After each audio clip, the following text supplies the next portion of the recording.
Well, good afternoon or morning, depending on where you are today. My name is Mike Weibel. I'm a partner in Thompson Hine's Investment Management Practice Group. I'd like to welcome you to today's webinar.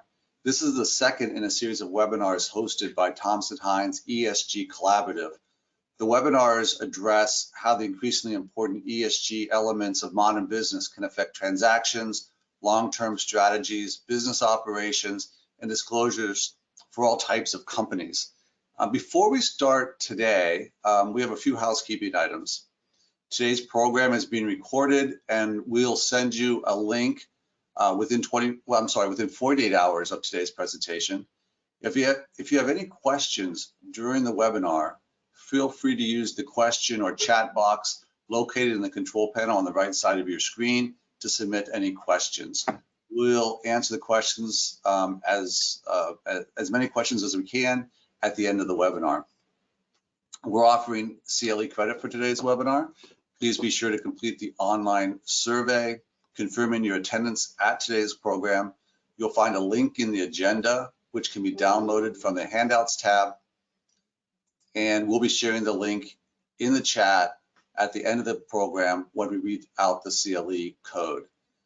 In the handout panel, you'll also be able to download a copy of the PowerPoint slides and the bios for today's speakers. Again, thank you for joining us, and we will get started.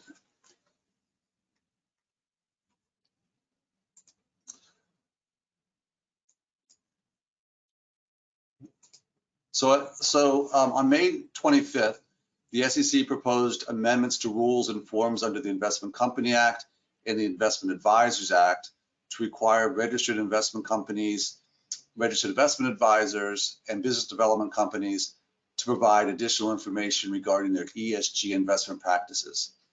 Today, we're going to focus just on investment companies. We'll talk about the way the SEC proposes to categorize ESG funds and the implications the proposed rules may have for compliance professionals and portfolio managers. Today, I'm delighted to introduce Peter Luiso and Amy Seifer, who are joining me on today's webinar. Peter is General Counsel at Eventide Investments, which is an investment advisor that follows a value-based investment philosophy. Amy is Vice President at City Fund Services and the CCO of an ESG-focused fund complex.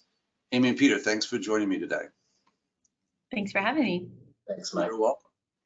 The proposed rules and form amendments are designed to create consistent, standardized ESG disclosures in fund prospectuses and annual reports that are designed to allow investors to make informed decisions as they compare various ESG investments.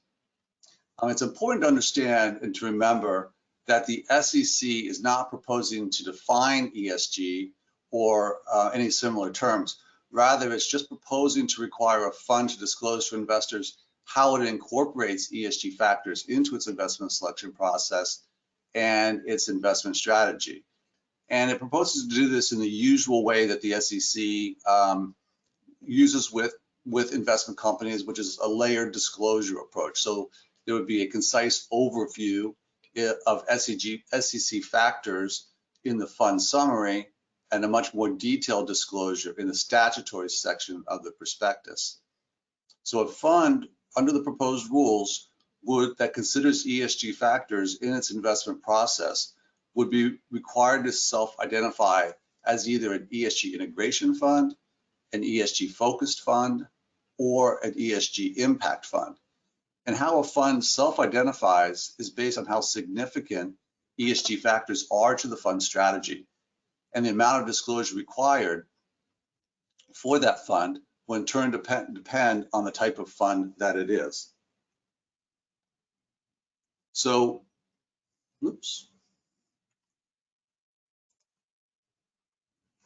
So we're going to start our discussion today with ESG integration funds.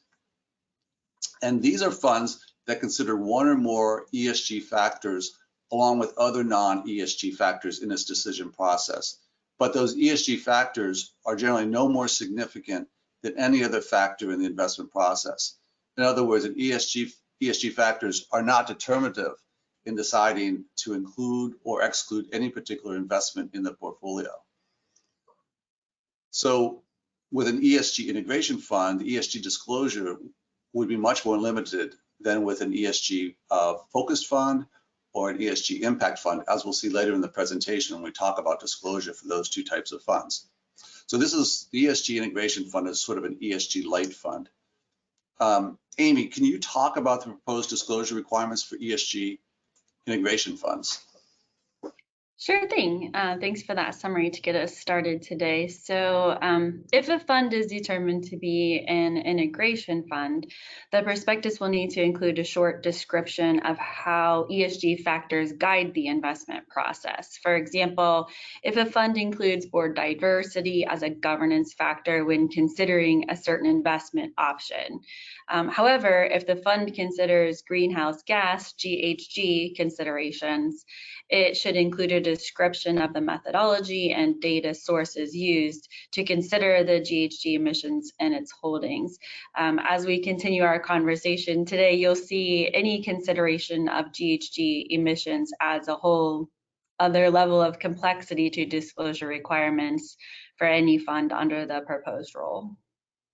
So, under the proposed rule, and Amy, you just mentioned it in talking about the summary disclosure, whether or not it has to be disclosed depends on the significance and how the significance of that factor and the significance that a PM attaches to that factor. How, as a compliance officer, do you envision testing for that? Yeah, that's a great question, and it involves open communication with the fund's advisor, really. So as a CCO, I would want to understand the risk analysis, understand the risk analysis process of the advisor. So when they lay out all of the factors that they use to determine an investment decision for the fund, and then they place those, 1 through 10 or 1 through 3, whatever, in order of importance, where does any ESG factor fall, right? So is it at the top? That's a different consideration than if it's number 10 out of 10. So let's say an investment advisor considers value, return, sustainability, and employee well-being, right? An employee's happiness at their company. Do they get vacation time? Or do they get healthcare and vacation, or and those kind of benefits, which is all great. But again, looking at those factors alone does not make that decision. Like you said, Mike, you have to look at everything equally in your tier. You can't just say, oh, well, they've got a bad employee practices, so we're not going to invest in them. That would not be considered an integration fund. So one might ask, well, then why would you even consider employee well-being or board diversity? But if it doesn't impact the potential investment, on the flip side, some investors are going to say, well, we always look at employee well-being. We always look at board diversity as a part of measuring the sustainability or ongoing effectiveness of a company. So the biggest thing is documentation, right? So the processes need to be clearly documented by the advisor with carefully written procedures for investment decisions, and those practices must be implemented and followed. And it may be, if this rule is adopted, it may be that the better part of caution is to disclose that, yes, indeed, you do consider some of these factors, just in case, they may change. The significance of the factor may change as the market conditions changes or as your analysis of the company changes. So good point about documentation. Peter, many funds consider governmental issues or social issues as part of their investment process, but don't necessarily hold themselves out currently as ESG funds. They may consider environmental litigation when they're looking at a manufacturing company, or they look at board composition all the time, as Amy just mentioned. Do you think this might impact how the proposed rule might impact how a PM analyzes a portfolio company or manages the fund? I would say that, the question, Mike, there too is, how do PMs not consider an E, an S, or a G, right? To the point we were just talking about, right? There's gradients of times where employee morale and certainly your talent management is key to a company's success, right? I think that many PMs will stick to their knitting in terms of the practices that they know, the material factors that they've always viewed as material to their portfolio companies. But I think that the fact that there's a disclosure regime here that's new is going to really kind of put a highlight on the need for data, to Amy's point, the need for the ability to test that your folks are actually analyzing the things that you say that they're analyzing in your disclosures. And I think that there's probably some work to do in terms of research notes and the research note systems, and that goes to the documentation of it, right? The structuring of the new data and these considerations so that you can prove that you're doing it. Yeah, you know, since integration funds are really kind of the entry point into ESG and investing, I guess you could say, because it's, you know, the lowest tier. And there are, as both of you mentioned, documentation requirements, disclosure requirements, compliance requirements. This, you know, may in effect weed out those funds who would like to claim to be ESG funds because they look at board composition as a factor, you know, but not the most significant one, and you know, will no longer claim, and maybe to be ESG funds. Maybe this will go to the greenwashing issue. So I think it has that potential to. I think you will see some folks back off their names potentially, and the way that they market. Amy, I see, you know, we have this chart here that we're showing on the screen. You talked about this prospectus summary and the prospectus, statutory prospectus disclosure. There's no annual report disclosure requirement for this type of product, correct? Right, that's correct. Yeah, I mean, obviously a manager can determine and include what they want that they feel would be beneficial to their investors, but there isn't an actual requirement. Okay. All right, so now we're going to turn to ESG focused funds, which is the second type of ESG fund. Here you'll see in the next couple of slides that the disclosure is ramped up for ESG focused funds. And the way that the sort of the disclosure structure works for these three types of funds is sort of cumulative. So you have this is just building on the ESG integration fund disclosure. And you'll see when we get to the impact funds that there's yet additional requirements that build onto those two. So it's a cumulative disclosure as you go up the chain.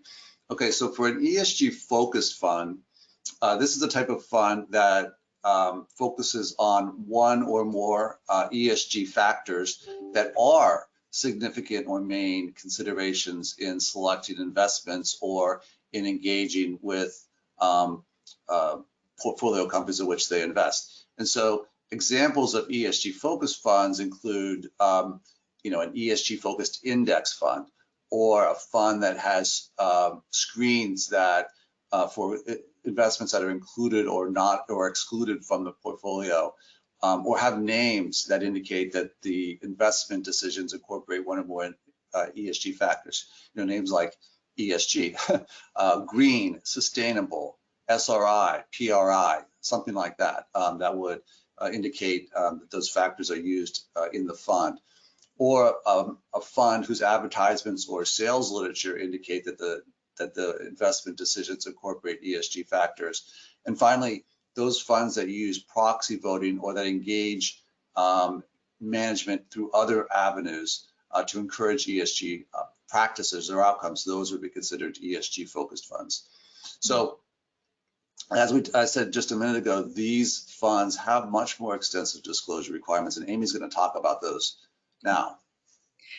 Yes, I sure can. So we'll start with the prospectus just as before. So the funds expect a prospectus must describe the ESG factors that are the focus of the fund strategy, and they have to include a table of common ESG strategies. And in that table, they will mark each applicable strategy to that fund. So for each strategy marked in the table, then the fund must include a summary of how the fund incorporates ESG factors into its investment strategy. And that can include those screens, internal methodologies or data scores or index tracking. And then the fund must also describe how proxies were voted on particular ESG related matters and any ESG engagements, including the number of issuers with which the fund held engagement meetings, and then the total number of ESG engagement meetings that were held, yes. And then when you flip to the annual report, then you've got some disclosures that are required in the annual report now, the annual shareholder report, and that would be in the MDFP section. And a quick summary of those requirements are one, information on the voting of fund proxies, if proxy voting is a significant means of implementing the fund's ESG strategy. Two, information on the fund's engagement practices, if engagement meetings is a significant means of implementing the fund's ESG strategy. And then lastly, if there are any considerations of environmental factors for investments, the fund must disclose greenhouse gas emissions metrics. This one is a little bit harder to swallow, okay, because there's currently a lot of debate whether there's enough information readily available to provide this disclosure, especially for Scope 3 emissions. Okay, well, thanks, Amy. I'm having a little trouble advancing the slides, so we're going to try to get that resolved. But in the meantime, Amy, you mentioned at the very beginning in the summary section for an ESG focused fund that you have the overview table, which is sort of a check the box table where you would need to check what kind of fund it is. And so both Peter and Amy, what are your thoughts on the overview table? I can start us off. I mean, so the overview table is meant to make ESG focused funds more comparable to investors, right? This has been a goal of the SEC for quite some time. They want things to be more comparable and understandable. And if you haven't seen that overview table, the common strategies are, I'll just share them real quick, tracks an index, applies inclusionary screens, applies exclusionary screens, seeks to achieve a specific impact, proxy voting, engagement with issuers, and then a catch-all other, right? So personally, I think it will assist in that comparison because you'll be able to at least see by fund what the advisor wants you to focus on, right? Assuming that not everybody's just checking other and then going from there. But and then as a CCO, it'll allow me the same thing, right? I will know more of what the advisor is focusing on in those funds, and it'll allow me to ask questions about their proper documentation and tracking, and again, what they're doing to achieve those goals.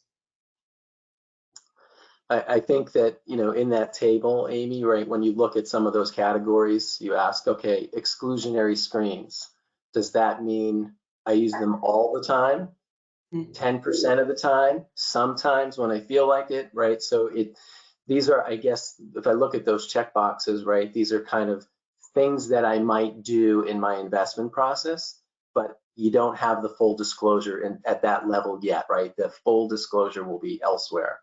And I think folks are going to have to kind of pick carefully here, because most likely, right, the data aggregators are now going to create charts that put your funds up against other funds that you say they use exclusionary screens, for instance, right? So you're going to start to find yourself in peer rankings essentially by these check boxes, I think. Yeah, that's a great point. And everybody always wants to be able to make things in a nice box, and it just doesn't always work that way. Yeah, and do you feel, particularly, this is a good question for you, Peter. Well, it's a question for you. You can judge whether you think it's a good question or not.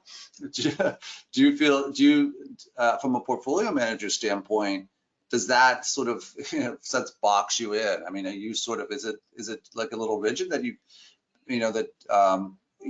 may use engagement sometimes you're not. Maybe you just go and check all the boxes, because yes, we do talk with portfolio companies sometimes. Yes, we always pro proxies. Everybody votes proxies. Yeah,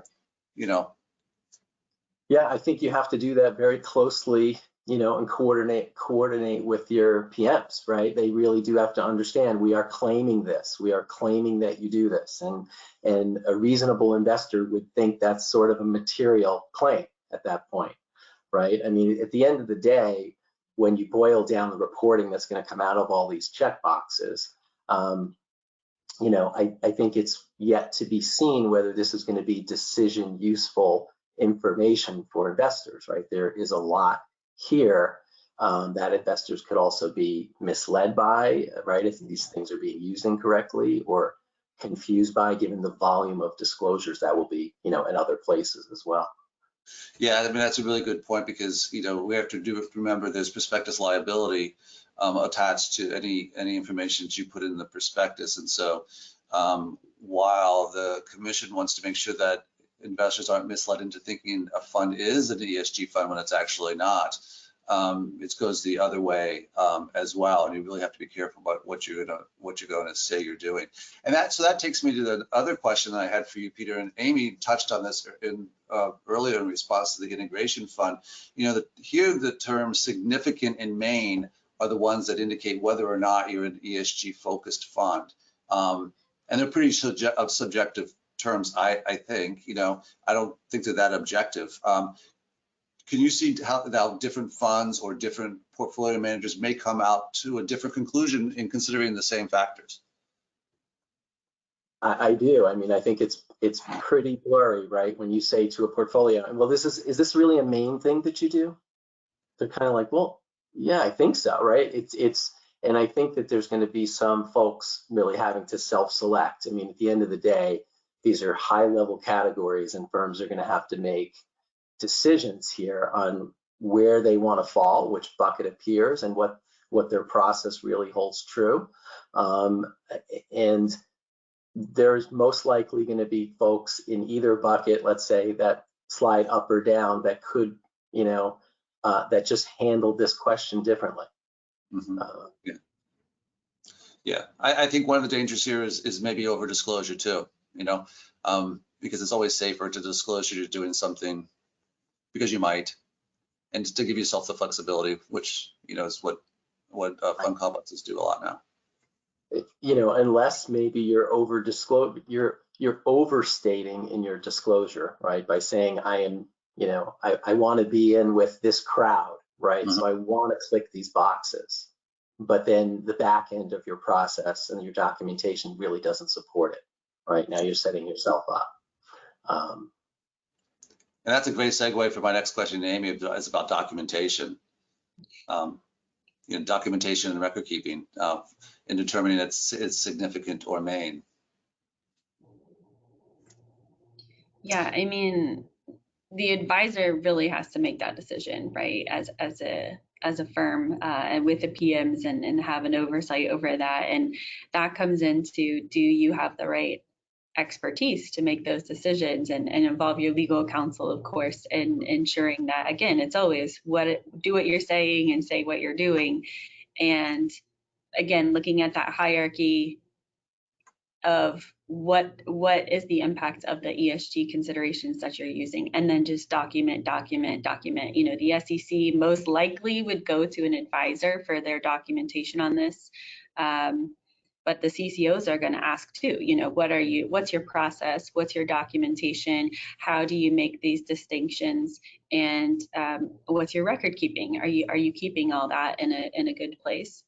Yeah, because I can see, I suspect that the SEC on an examination is going to say to an integration fund, why aren't these significant factors? And with an impact fund, why are these significant factors? So I think you'll probably have to be able to demonstrate to an SEC examiner how you made that decision. And that documentation, right, Mike, the question of, and does anyone test it, right? Yeah. Are you testing your process, and do you have the right data, and can you show that you're actually stress testing your process, I think, because that really relates all the way out to your marketing at the end of the day, right?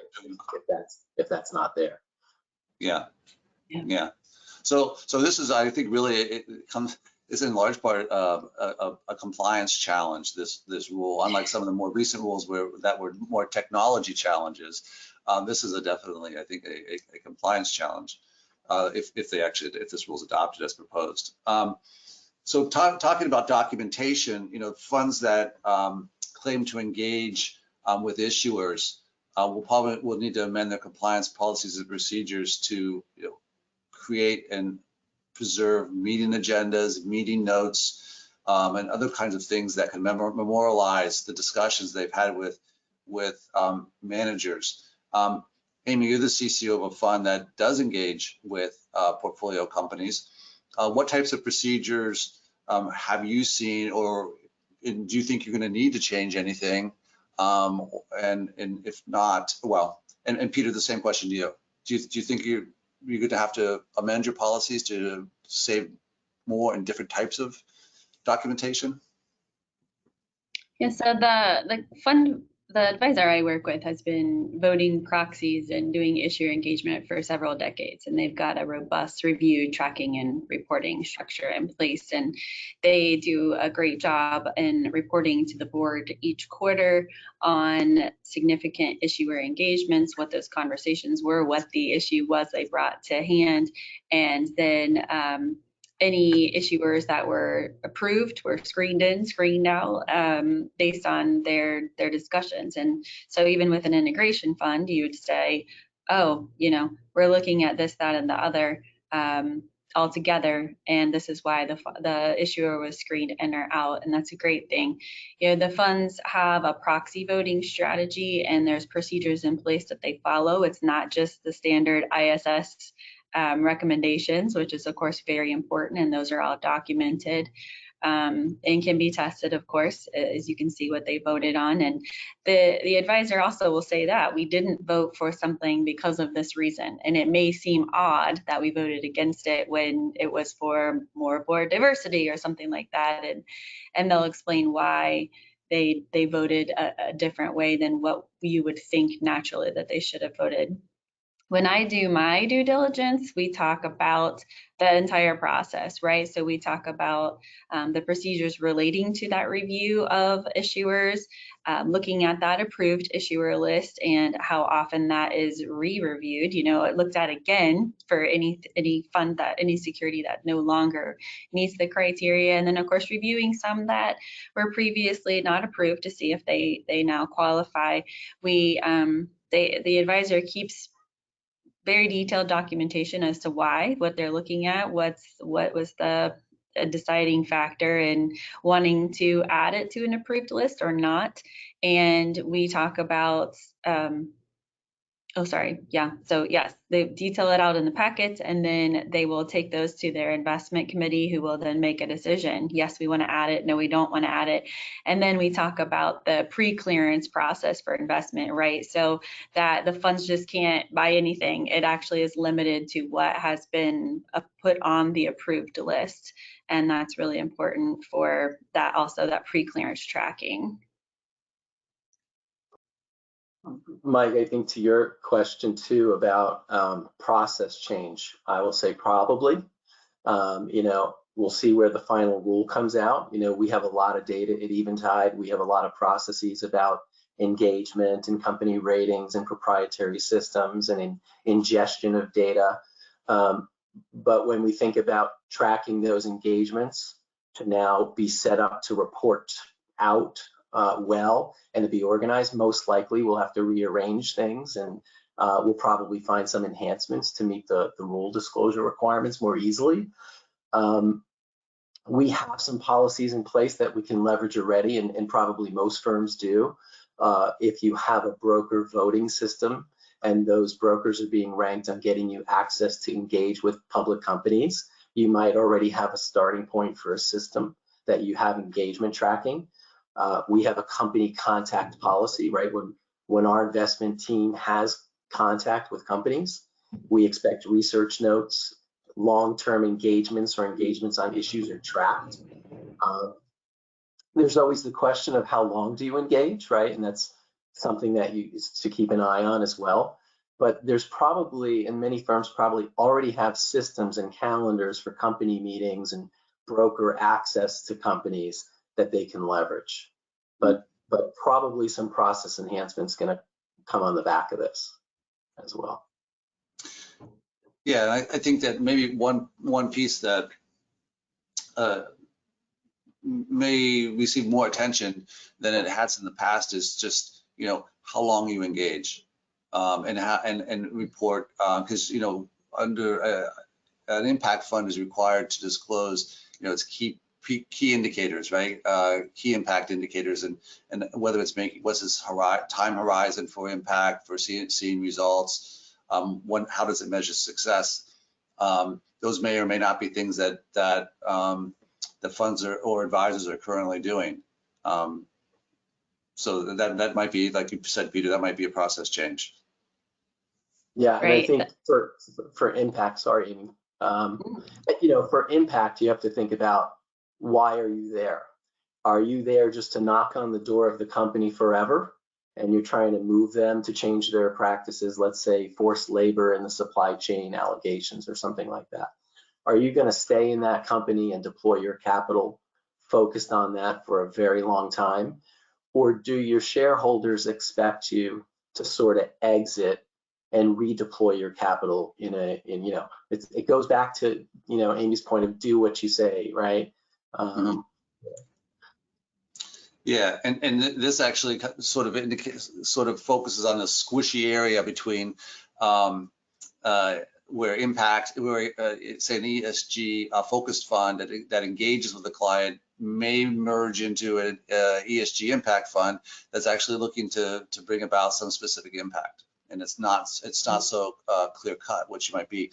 So that kind of takes us into it. Did you have something to say, Peter? I don't want to. Yeah, that takes us into our final category of funds, and that final category is the ESG impact fund. And this is a type of fund that seeks to achieve a very specific ESG impact. But it's distinguished really from the ESG focused fund, and it has a specific impact it's looking for, as opposed to general engagement with issuers on a variety of issues. So an impact fund maybe, it's investing for the purpose of financing the construction of affordable housing, or it wants to advance the availability of clean water, so it invests in industrial water treatment or conservation companies, things like that. So in addition, like at the very beginning of this webinar, we talked about layered disclosure. We talked about the cumulative disclosure as you're going through and sort of up the chain of ESG funds. And an ESG impact fund would have to disclose, is subject to all the same disclosure requirements as an integration fund and a focus fund, but also has some additional information that has to be disclosed, which Amy is going to talk about now. And we actually have to go back one slide. I think we're one slide ahead. Sure, I can get us started. So, I mean, if we haven't been clear, this distinction of the impact funds is that they're saying they're going to do something, right? And it's specific. So obviously that the disclosure requirements are along those lines, right? You have to discuss how the fund is measuring achieving its objective, and that needs to be done in a qualitative and a qualitative way. You need to include any key factors that materially impacts the ability to achieve that objective. If you were trying to get clean water in Russia right now, there's a key factor in not being able to do that, right? And so those are important things to note. You also need to look at the time period to analyze the progress towards that objective. Is this a 5-year goal? Is it a 6 months goal? What are we looking at to achieve these stepping stones to get the objective? And then the relationship between impact versus fund returns. What that means is, what's the priority? This has been the whole discussion among the industry a little bit with greenwashing too. There's a discussion, well, if you do an impact fund, then you're not going to get high returns. Or if you want high returns, then you can't do an impact fund. So a shareholder just needs to understand that whatever the advisor is disclosing here, whichever is the priority, that's what's going to happen. And they need to trust that advisor. So if the advisor says our priority is clean water, and we will not have the highest returns because we will get you clean water, then the shareholders have to trust that that's what's going to happen. And in the MDFP section of the annual report, annual shareholder report, it's basically the same. You have to disclose those things and how they impacted the fund during that period that the report is covering, not just in general, but during that 1 year period. What were hindrances? What's the qualitative and quantitative measurements? And then, of course, always going back to GHG, right? You've got to disclose the aggregated GHG emission metrics of the entire portfolio if you're using that as a measurement. Yeah, and you know, Amy, you mentioned qualitative and quantitative metrics several times in your response there. I think that could be a big challenge, trying to figure out what those qualitative and quantitative factors are. You know, any thoughts, either of you, on how you're going to do that? I mean, I'm sure Peter's got some thoughts, but I totally agree. I mean, this is going to require some thought and potentially a different approach than has been used in the past, right? I mean, I focus on consistently reviewing what's going on, assessing the fund's goals, assessing the progress, and that's going to be imperative.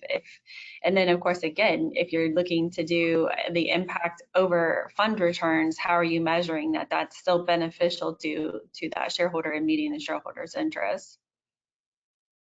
Yeah, I think you know, my thoughts on this is vendors win again, and potentially additional shareholder expense in terms of data, and probably some new data streams coming.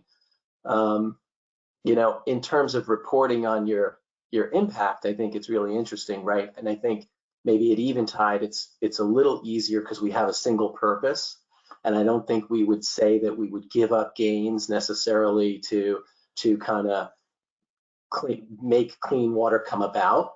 But we have limited capital, so we seek to deploy it in thematic things that we think are growthy, right? And that there's underappreciated alpha. And lo and behold, some of those things are long-term businesses that have sustainable practices, right? So we look for those kind of sweet spots.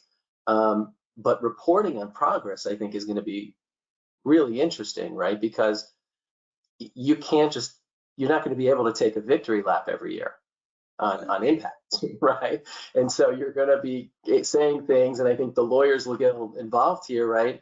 We've tried really hard and done many things. However, we can't move the boulder or have, you know, I mean, is bringing awareness to an issue impact? Is that progress? Probably in some cases, right?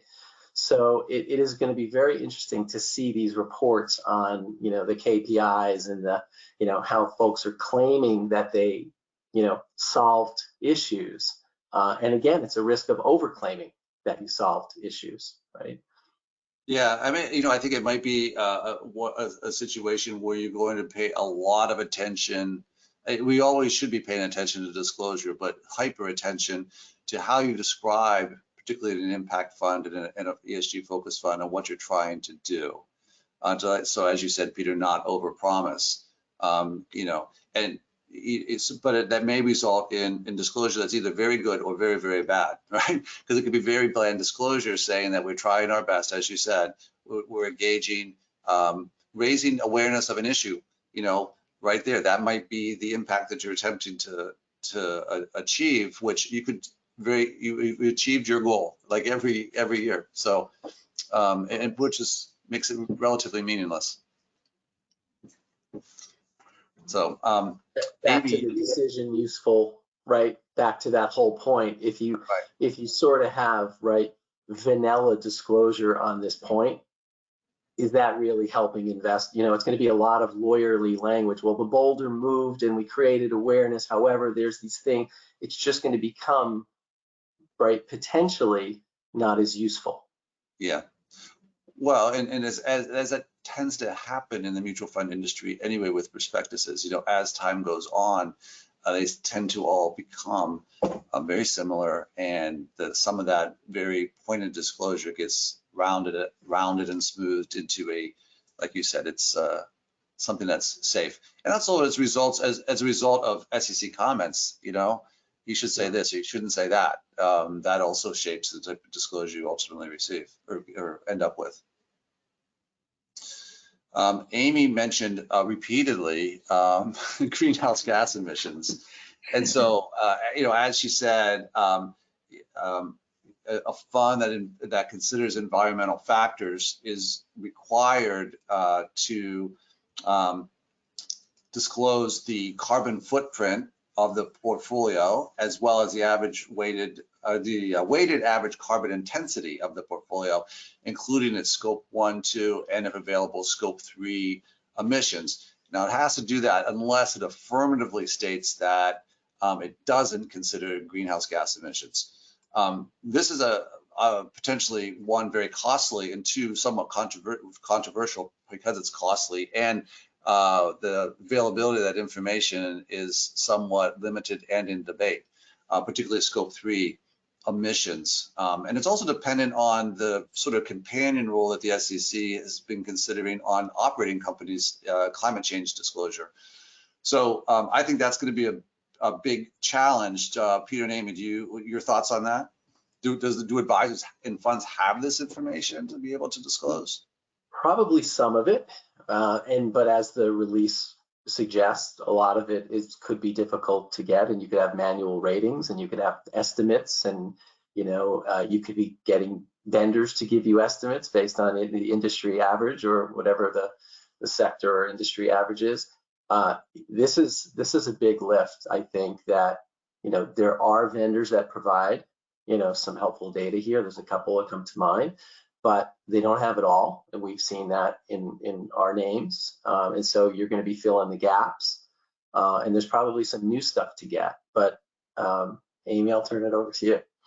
I mean, I'm just thinking of in the prospectus where the SEC says if you're using an index, a blended index, right? Be very specific about this. And I can just imagine the disclosure for using for the data used in a GHG. It might be half the page, your footnotes, right? It's a lot to look at. It's a lot to consider. It's a lot of estimates, like you said, Peter. And I don't really know how you monitor it, right? From a compliance or a legal perspective, how do you take a look at it and know that anybody's right? Yeah, I guess to Peter's point, I guess the way you do get some comfort from it is by using a third party, because your defense there is, hey, I contracted with this third party to tell me what my ESG disclosure, my GHG emissions were, and this is what they told me. And now you're going to have vendor shopping, because one vendor might put me a little higher on the list than you, and I'm going to, it starts to become, well, I can manually rate it. Again, it's really going to be interesting to see how all of this data is used in the reports to stack rank for firms, right? To really kind of, and I think that there's some risk there in how these estimates and who the vendors are selected.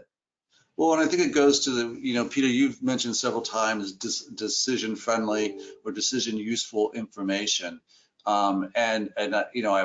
I don't think anybody can criticize the commission for attempting to encourage funds to use decision-friendly, decision-useful information. I think, though, that, and maybe you get your views on this, some of this information is a little too detailed to be decision useful. For instance, internal methodology that ESG index providers use.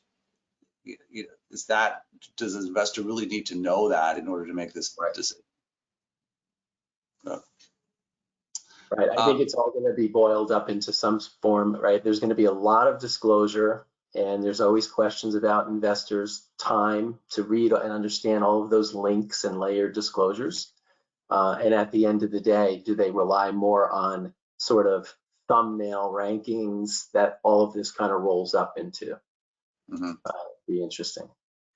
Right. They may have all the information, but not understand it or have the time or want to read through it all. And so they're going to go to the easy tables. That's what they're going to do. Yeah, right. Which makes that ESG overview table in the impact and ESG focus funds all the more important. That it's accurate and that it actually is, presented in a useful way. Yeah. All right, so I suspect that the SEC is going to be reviewing not only prospectus disclosure, but also looking at advisors and funds websites, advertising, marketing materials, annual reports, and all these other things to make sure that funds are accurately categorizing themselves either as integration funds, focus funds, or impact funds. Do you guys have any advice to any of our listeners on on how to make sure that they come through that review process in a good way? I think we've all touched on several points and key themes here, right? And one I'll reiterate again is a continuous review of your funds, of the standards and business risks required for adequate categorization of each fund, and that will then lead to accurate and consistent disclosures and measurements of the funds. And then advisors need to look at staffing needs for these type of disclosures and consistency and reviews and pulling in all the data vendors, right? What expertise is needed to develop consistent internal processes to create, measure, and report on the new requirements? Consistency, right? Consistency. Write what you're doing, do what you're saying, make all of your language the same, and just have that it's almost a marketing tool just to say the same thing over and over, right, in a consistent manner.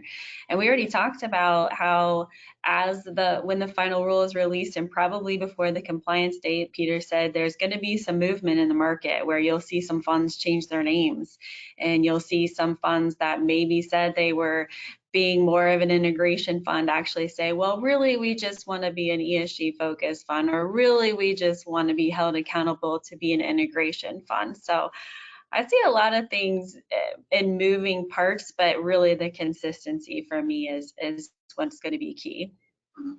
Yeah, and I think that, Eventide has, again, a little bit of a benefit because we have a consistent overlay in values. I think that the challenge at another company that has, right, dogs and cats, different types of funds, really there's a risk that your processes might bleed over or your disclosures. I think even in the Mellon case back in the summer, right, there was some misunderstanding about the level of ESG-dom being applied to some subset of funds, and it really wasn't. And it wasn't that comprehensive. And so even there's a disconnect in-house at a firm that has different colors or flavors of these categories. And I think that's a risk that fortunately Eventide, we don't necessarily carry that, but it's one I wanted to I can see that from my seat, and it looks challenging. Yeah, I think this is a really a good example of where compliance, portfolio management, marketing, and legal all really have to be working together and be on the same page to make sure that, as Amy said, there's consistency between all of it, between your marketing and promotional materials, your prospectus, your annual reports, any kind of other reports that you might put out to make sure that you are none of them are off the reservation and promising something that's not, that the others are not saying. Yep. All right. Well, that, I think, unless Amy and Peter, do you have any further comments you want to share with us? No, Mike, you have a slide up here, and that's an Eventide slide of some of the factors that we take into account. And so, you could probably look at that slide as a focused fund slide, an impact fund slide in between, maybe. But you can see just some of the things that we look at as we analyze companies, right? We just don't talk to companies. We look around and say, what does Glassdoor say? Net promoter score, right? Things that how do they impact the community, right? If it's a chewing gum company, we're not that excited about it, right? It might be a great profitable company, but does chewing gum really excite us? And can we take our capital and put it somewhere else? So we view shareholders, right, in our funds as the owners of these companies, right? And those are the companies that you're deploying capital to. Are we claiming a metric of carbon or what? No, we're supporting things that help humans, right? Basic human needs and preservation of resources and things like that. So focused impact, purpose, But this was just intended as that example, so I wanted to call it out. Probably could debate really looking at our process and say, well, you should probably be more of a focus. Maybe you're not so impacty. But I think we are definitely trying to make an impact, right, on humans and our society and the world. So, and we invest. That actually is a very interesting point, Peter, because you're trying to make an impact on society and the world, whereas I think that the impact, the way that the rules are written, the impact fund, you are trying to make an impact on society. Engagement or a focus fund, maybe you're trying to make an impact on the portfolio company that would ultimately make an impact on the world. But that's an interesting question, because you have a lot of thought process you have to go through to figure out exactly where you fall and where you're comfortable. Absolutely. Right. And our shareholders, looking at our disclosures, would not expect to see, for instance, right, a bunch of tobacco companies that we're trying to engage with. It's not really what our shareholders would expect us to be deploying our capital towards. So you have to really kind of look at your comprehensive disclosures and think about, if something's rattling around in the bottom of my fund that doesn't look values-based, would my shareholder expect it to persist there for a long time? Yeah. Does that make sense, Amy, to you? Oh, yes, absolutely. And just like we talked about earlier, you have to hold the issuer in order to engage with the firm, right? And so that's the whole point. So what you're saying, how much are we willing to invest to dip our toe in the water and see if they will make those changes that's for the greater good, right? And then of course, measurement, how long are we willing to do that without any progress forward? So these are all great questions, but they all are back to, that's how you engage with the companies. That's how you get them to make a difference or think about things differently. And so, yeah, they're important investment decisions. So Amy, question for you, right, Mike, sorry, if you are holding a company that is of questionable, reputation, and it's going to the moon, don't you have a conflict in a way? And how long do you wait? And if the company is sort of a bad actor, are your dividends ill-gotten? Oh, absolutely. Is that ill-gotten gain? From the that's absolutely right. Yeah, I mean, like you said, your investors wouldn't expect you to be in a lot of, tobacco holdings, right? But if there was a company that you felt that they could make one small change and actually be a better company, then you might want to engage with them. You might want to talk with them and say, we see this opportunity for you. Why are you not looking at that? Or what are you looking at that? And it's just not public yet. And so you'd want to buy that security, and of course, document why you did it, why you thought that was an appropriate amount of shares that you purchased. But then, that quantitative and qualitative measure, you're going to have to talk about why, how long you're going to hold it. We are going to hold it for a year. We're going to hold it for 18 months, and we're going to begin engagement within 6 months and go from there. But, you have to go with what your shareholders want, right? That's why they purchased. And then you have to look at it. But yeah, you could have a conflict. Like that, it could not be an investment that really would fall into your strategy, but it would if it fixed itself, right? If that company made a change that you were suggesting.